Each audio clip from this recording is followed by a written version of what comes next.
안녕하십니까. 자, 두 번째 강의를 시작하겠습니다. 자, 여러분, 우리가 사과를 먹고 싶다. 그러면 어떻게 하면 됩니까?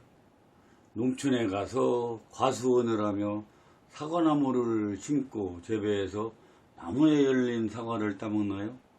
물론 아니죠. 시장이나 마트, 백화점 과일 코너에 가서 예쁘고 탐스럽고 맛있게 생긴 사과를 골라 사서 먹으면 되죠. 굳이 사과가 어떻게 해서 나무에 열리는지, 또 그 사과는 수령이 몇 년이나 된 나무에서 딴 것인지, 예산에서 온 것인지, 대구에서 온 것인지 하는 그런 것들을 알아야 할 필요가 있을까요? 또 물고기를 잡아 매운탕을 끓여 먹고 싶다. 냇가에 가서 이 냇가의 물이 어느 곳에서 시작되어 어느 곳을 거쳐 흘러내려오고, 또 이 냇가에 사는 물고기들은 어느 곳에서 오고 있는지 하는 것을 모두 알 필요가 있습니까? 물론 아니죠. 그러면 어떻게 해야 합니까? 뚝대 하나 들고 냇가에 가서 물고기를 잡아 솥에 넣고 끓여 먹으면 되죠. 자, 그러면 경매로 빌라 하나를 낙찰받고 싶다. 그 경우 그 빌라에 대한 경매가 어떠한 과정을 거쳐 어떠한 법적 절차에 따라 진행되는지 하는 것을 모두 알아야 할 필요가 있을까요? 물론 아니죠. 우리가 필요한 것은 경매에 나온 그 빌라 자체에 대한 내용과 임장 활동을 거쳐 경매 법정에 가서 입찰을 하고 낙찰을 받으면 되는 것입니다. 저는 서점에서 경매에 대한 책들을 많이 보고 또 구입하고 그랬는데요. 많은 책들이 실제 경매에 필요한 요령보다는 민사집행법의 해설에 치중하여 설명을 하고 있었고, 또 인터넷 강의도 들어보았지만 강의 내용들이 수강생들을 위한 강의라기보다는 강의를 위한 강의로 느껴졌습니다. 앞에서 예를 든 것처럼 사과를 먹고 싶은 사람들에게 사과의 유래를 알려주는 것은 필요가 없는 것이고, 또 물고기를 잡으려는 사람들에게 그 냇가의 발원지가 어디인지는 알려줄 필요 또한 없는 것입니다. 우리가 학교 다닐 때 영문법을 죽어라 공부했죠. 그래서 영어 회화들 잘들 하시나요? 영문법보다는 실제 미국 사람과 부딪히며 대화를 하는 것이 지름길이듯이 경매 역시 법적 이론보다는 실제 경매를 통해 몸으로 배우는 것이 가장 좋은 것입니다.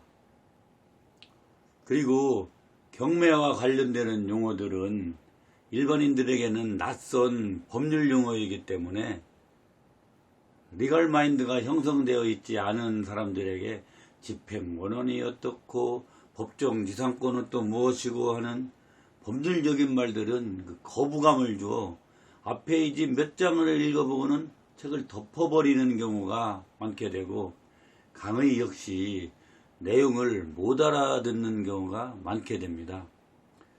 저도 사회 각 분야의 교육을 받으며 강의를 많이 들어보았는데요. 우스갯소리로 하는 말들이 진짜 명강사는 아주 쉬운 것을 아주 어렵게 강의하는 강사라고 하더라고요.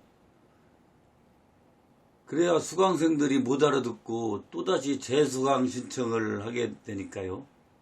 그래서 그런 강사들의 강의실은 항상 그 수강생들로 바글바글 하다는데요. 유튜브의 강의 또한 마찬가지겠죠. 무슨 말인지 못 알아듣게 해 강의를 해야 계속 보게 되어 조회수가 상승할 텐데요.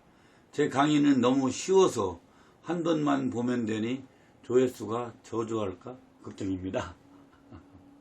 자, 그러면 앞서 말씀드린 그런 책들과 강의들이 필요 없는 걸까요? 물론 아니죠.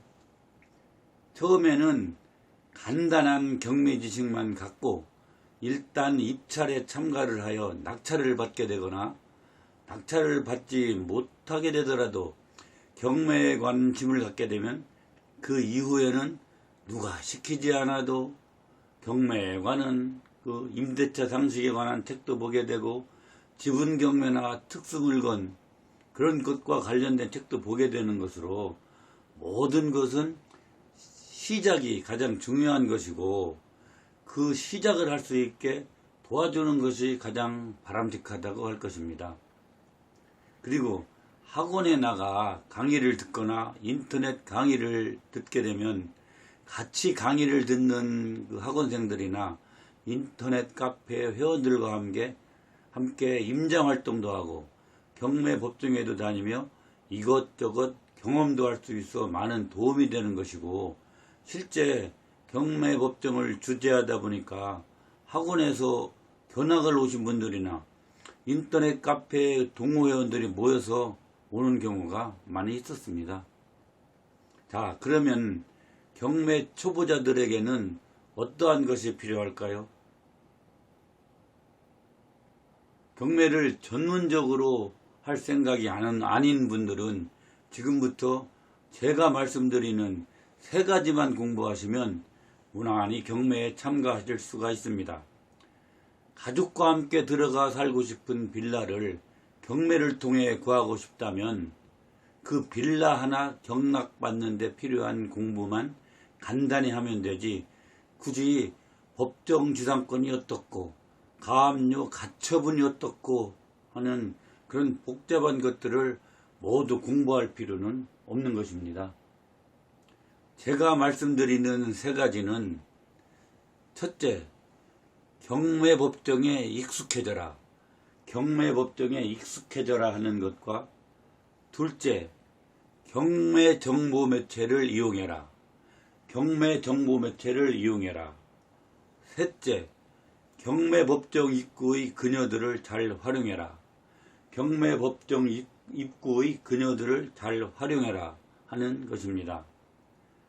먼저 첫째, 경매법정에 익숙해져라 하는 것은 시간을 내어 법원 구내에 있는 경매법정에 몇 번 가보라는 뜻입니다. 사람은 기본적으로 낯선 환경에서는 그 환경에 적응이 될 때까지 부자연스럽게 행동하도록 되어 있습니다. 그래서 아무런 경험이 없이 법정에 가서 입찰을 하는 사람들은 항상 헤매기 마련이고 입찰서의 기재 등에 있어서 실수를 하거나 서류를 빼먹는 경우가 있게 됩니다. 한두 푼도 아니고 수억 원씩이나 되는 입찰을 함에 있어서 입찰서를 기재하는데 실수를 할 리가 있겠느냐고요? 물론 있죠. 제가 그 경매법정을 주재할 때 실제 있었던 일인데요. 어떤 분이 최저가 6억 8천만 원짜리 상가주택에 응찰을 하였는데 이 양반은 그 7억 6천만 원에 응찰을 6억 8천짜리를 7억 6천만 원에 응찰한다는 것이 내가 기어이 낙찰을 받고야 말겠다는 생각에 너무 긴장을 해서 금액 기재란에 동그라미 하나를 더 써넣어서 76억 원으로 응찰을 해버렸습니다. 개찰을 해보니 참 황당하더라고요. 아무리 탐이 나도 그렇지 어떻게 10배가 넘는 가격으로 응찰을 하느냐고 했더니 자기는 분명히 7억 6천만 원으로 응찰하였다면서 울먹이더라고요. 근데 어쩝니까? 규정에 따라 낙찰자로 선언을 할 수밖에 없었고 그 사람은 물론 있죠. 제가 그 경매법정을 주재할 때 실제 있었던 일인데요.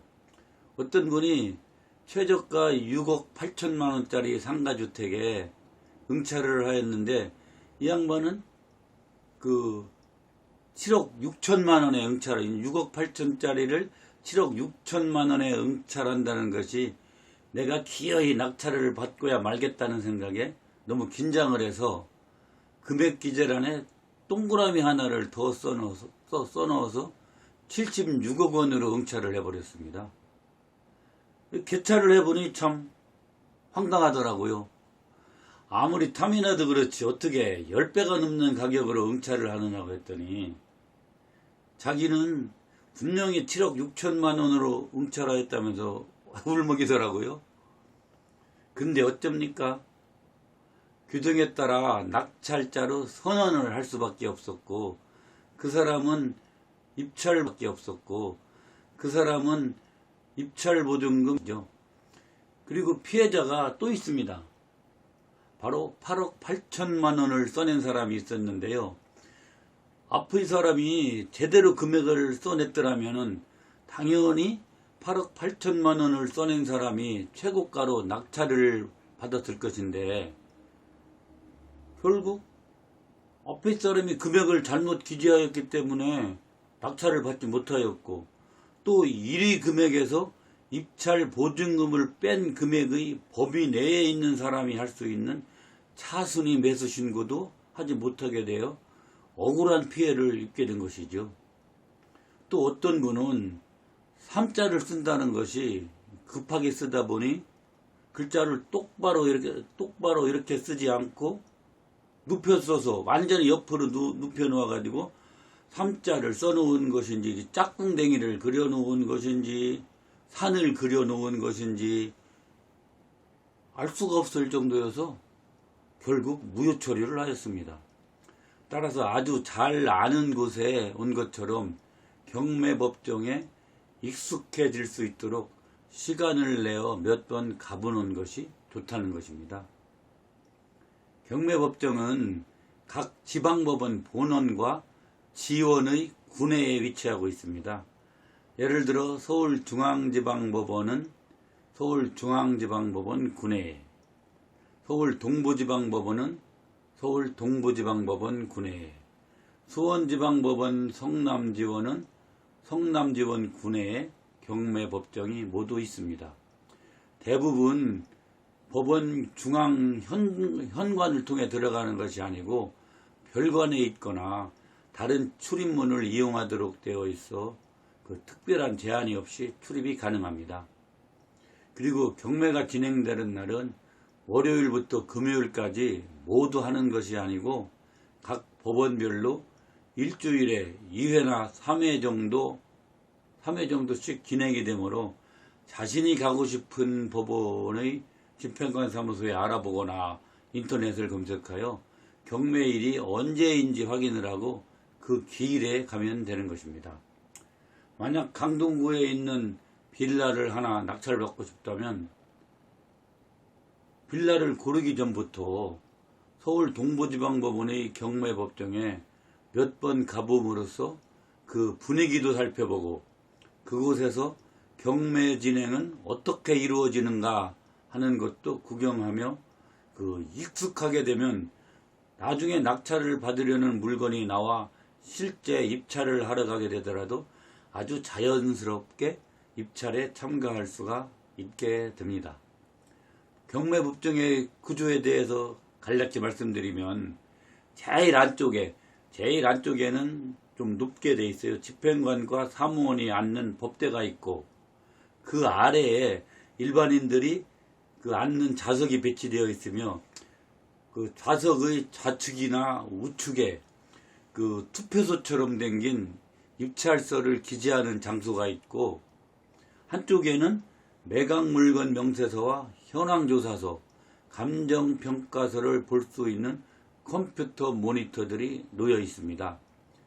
그리고 법대 앞에는 입찰 봉투를 넣는 그 입찰함이 있고 그 옆에는 집행관의 안내 방송이 끝난 후 사무원이 입찰표와 입찰 봉투, 입찰 보증금 봉투를 가져다 놓는 책상이 놓여 있습니다.